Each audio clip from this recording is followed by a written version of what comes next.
All right, thanks, guys. You know him and love him from Shark Tank and Money Court on CNBC. He is the chairman of O'Leary Financial Group. He's a friend of the show. We're always happy to have our friend Kevin O'Leary back with us to give us his take on where we are at. Because, wow, this weakness in the overall market continues. Kevin, let's jump right into it. Lots to cover here. Inflation has been the story of the year so far. Inflation continues to drive the narrative really for the market. How are you protecting yourself at this point going forward on this show? Going back to January, I believe it was, we talked a little bit about how you were thinking maybe the second half of the year before we get any kind of improvement here. You know, the real issue and why the market's fibrillating and, trading in a range is nobody knows what percentage of inflation, let's call it 6.5%, is actually transitory and how much is baked in. So the assumption now, there's a lot more data on supply chain, and I'll give you some interesting data points. Shipping rates, in other words, if you want to book a container from the LA port to Chicago, those have dropped 35% in the last 6 weeks. So there's a supply now of trucks and drivers. That's a good thing. On the other hand, getting the actual product into the LA port has not improved at all. So there's lots of evidence here that some portion of it is transitory. That's why you really haven't seen rates back up too much yet, because the Fed is probably, although they're jawboning another 50 basis points, I wouldn't be surprised if they did only 25 basis points in the next hike and then just waited to see what would happen, because it's hard to call recession right now when you have full employment. We've got full employment. Try and hire somebody right now in any sector. There's just nobody to hire. And so generally speaking, if you're going into recession, you get a dramatic slowdown. The first place you see it is in wages and employment percentages. And right now we're below 4% unemployment. So I don't see a major correction. I just see a lot of volatility ahead. That being said, we talked a lot at the end of last year about these growth stocks that have had such amazing performances over the past 2, 3, even 5, 6 years. Not the case this year.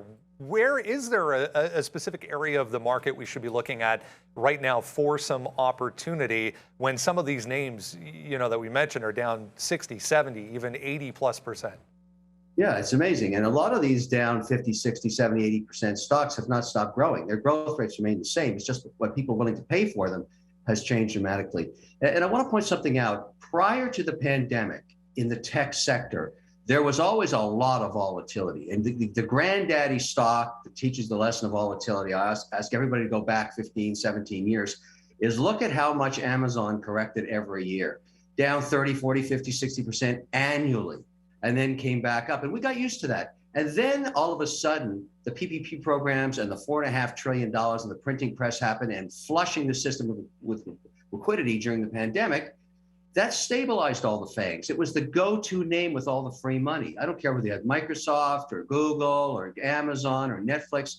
It was money coming out of the sky for free, and that's where people put it, in these big growth tech names. Now we're back to pre-pandemic volatility. Doesn't mean they're bad stocks. A lot of stuff is going on sale. And I think if you look at this 12 months from now, you're going to say to myself, why didn't I buy some Facebook at under $200? Why didn't I buy some Netflix after it corrected 50% plus? What about the sale going on and lots of other tech names? And so for me, it's again, I've seen this movie before.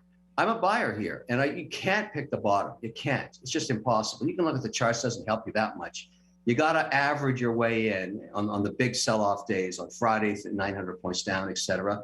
We're back to the old times of volatility. No big deal. We really haven't had a real correction yet. You want a real correction? Try 20, 25%. That has not happened yet. Let's go to the cryptocurrency space. And on that note, the Squares or Blocks of the world, the PayPals of the world, in that same group that we're talking about here, when it comes to what has happened in the crypto space this year, I mean, the volatility seems to actually, in some ways be following the equity market a little more closely. Is the cryptocurrency markets, in your opinion, has that become a little bit more of a hedge here in this environment? Not yet. And the truth is about crypto, it's not yet an institutional product. There's a lot of good signs. Let's start with the signs of the different bills going through the bipartisan committees in the US on the Hill.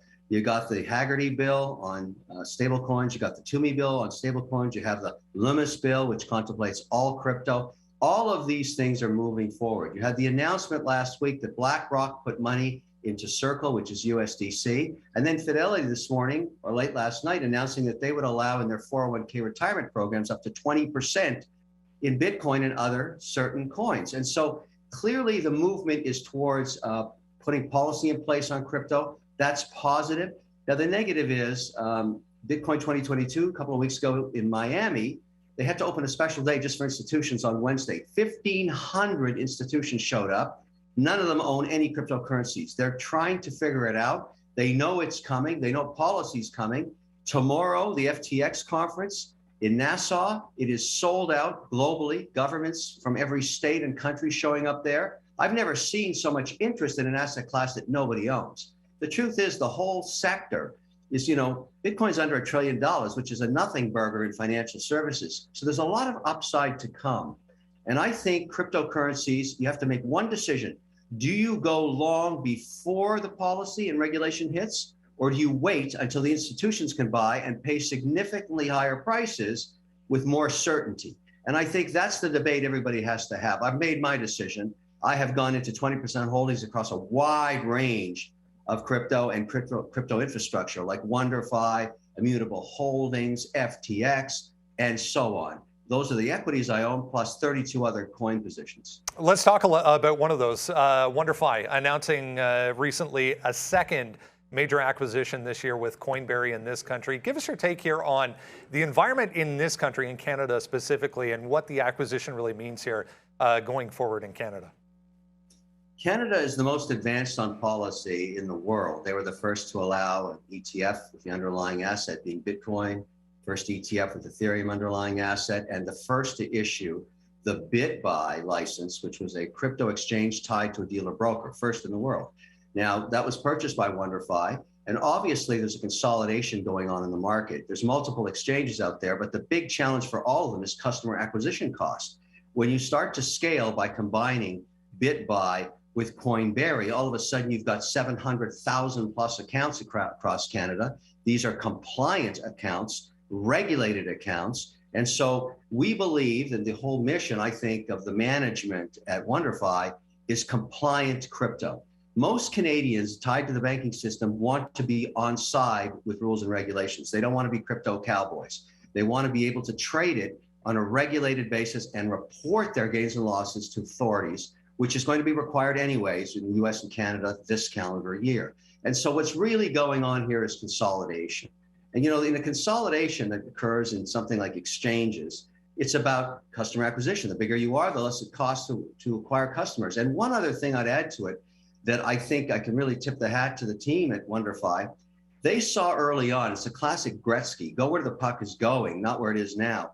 People, it turns out, don't just want centralized wallets like BitBuy. They also want decentralized wallets, which is what WonderFi has. So with one account in the future, you're going to have both. And like some people like to put their NFTs in decentralized accounts, and in centralized accounts hold their Bitcoin. Whatever it is you want, WonderFi can give you this now on a compliant, regulated basis. And I think there's tremendous potential there. And I'm just thinking about the day that the Canadian banks look down south and see what Fidelity's doing for their account holders and want to do the same thing. Where are they going to go? They're going to go to WonderFi. They're the largest and own most exchanges. That's the game plan. It's an exciting time for the company indeed. I want to shift gears here and get your take on this Twitter Elon saga that continues. Have to get your opinion on. I mean, the deal obviously gets done yesterday. If you go back a week, I mean, no one thought this was going to actually go through and actually happen. Is this a positive overall for Twitter, first off, in general, and then for the entire social media space? What does this mean? Well, let's talk about it as investors, because that's what we are here. Twitter is the most miserable investment you could have made in the last decade. You've made no money in 10 years. The rotating door of management there, giving themselves lots of options. Each team, more options. Zero value created for shareholders in 10 years. A board, prior to being taken over by Elon Musk, that didn't even use the product. I mean, that in itself is bordering on criminal, if you ask me. They don't even know what the product does, and they're sitting on the board of the company. It was a miserable, miserable, miserable investment. And finally, someone comes and puts them out of their misery. Those shareholders basically got their money back after sitting on this dog for 10 years. Now, having said all that, I think there's better times ahead for Twitter, because Elon wants to bring back the idea of an open cry forum that has all sides of the debate on it. That's important, because what Twitter was doing was just indiscriminately canceling voices and losing millions and millions of subscribers. I mean, I can't think of a worse management team there, and I hope he just gets a spatula and cleans them right out, because they were useless. Now he has a chance to take this platform, which is global. He's been using it for free advertising now for 7 years. That's why Tesla spends no money advertising. He just puts it all out there on Twitter, which then feeds the rest of the media, and that's the remarkable thing. But I think because it's an Elon Musk story now, people will pile back in to be part of the fray. It'll be an open cry forum. Yes, there'll be the lunatic fringe. There always is. That's about 2.5%. But let's see if we can put new features, make it more exciting. The platform was boring. That's why it lost so many people. Now let's see what he can do with it. It can't get worse. It cannot get worse than what it was. And finally, somebody went in there and cleaned it out, and that's a good thing. Do we see it public again at some point? No, I don't think so. I think this will become Elon Musk's platform. I think Trump's trying to do the same thing with his own social media. I think it'll be done well. I mean, he's already proposed putting out the algorithm code, making it open source for everybody. I mean, that's a really interesting idea. Why not? That'll self-regulate what actually happens there. But frankly, there's so many tools now. You can get good examples. Have a look at LinkedIn or Wikipedia. They don't have crazy situations on them every day. That's because they combine technology with some monitoring at the human level, and they maintain a really interesting platform in both cases. The same thing can happen on Twitter. It's just been so poorly managed. Imagine you let that management and that board run this thing for 10 years and no value created. The whacking stick should have come out a long time ago. We've had lots of conversation and lots of questions this year on the EV space specifically, and the rare earth metal space, which obviously has close ties. Give us your take here on the energy market in general. Volatility has been amazing this year, back above $100 for crude oil. And on the back of that, where are you looking in the rare earth space for opportunity? Well, I think we should talk about the environment right now. GE just put out some numbers, stocks down 9%. The energy space has been very, very volatile, but there's another thing to watch for right now. I don't know if you saw it, but 3 weeks ago, the SEC put out a memorandum, and what it said basically was they are going to propose carbon neutrality audits. So in the same way that if you're a public company, you're trading on an exchange, you have to give financials every quarter, and they have to be audited by an auditor and signed off by that auditor. Then you issue them to the public, and that's been going on for decades, and that's how it works. Now they're introducing the idea that not only do they want financial audits, they want carbon audits. Now, this is where it gets complicated for the entire energy sector. We can see where it's had impact on stocks. Let me give you an example. Most Bitcoin miners, which is a very energy intensive activity, and you can look at other sectors too, because this is going to apply to all 11 sectors of the economy. But Bitcoin mining is a really good index. Prior to this memo from the SEC, people would index. They'd own Hot 8, they'd own Marathon, Riot, Hive. These names were an easy index to Bitcoin. If you were an institution, you couldn't own Bitcoin, you could buy the stocks. The SEC memo comes out, and basically what it says is if you claim that you're carbon neutral, which all of these Bitcoin miners do because they buy carbon offsets, but they use traditional power that's in many cases flared gas or burning coal or whatever you have. The problem with carbon credits, and everybody knows this, basically they're BS. There's no auditor that is going to actually sign that because they know the SEC is watching, and there's no ledger to carbon credits. You say, oh, I bought a square mile of the Amazon rainforest, offsetting my mining activity. Doesn't work. So those stocks have been absolutely crushed, and they're not going to come back because they built these mines off traditional energy, and now you've got to go to either nuclear power for Bitcoin mining or excess hydro. Those are the only two that are going to work unless you can prove that you're carbon neutral without using offsets, which I don't know how you're going to do that. But that's going to happen in other sectors too. There's an ESG war going on, and the ESG mandate is winning because the public and private markets are demanding it. So this is going to be very, very heavy duty pressure on traditional hydrocarbon marketing. and hydrocarbon development and pipelines and oil and nat gas. You have to wait and see what happens. But I certainly now know that the public miners do no longer trade in tandem with Bitcoin, which came bounding back up above 40,000, but the stocks didn't. They are getting wiped out. Amazing demand to come still in that sector as well. He is the chairman of O'Leary Financial Group. Kevin O'Leary, we appreciate your input and information as always. Thanks once again for doing this.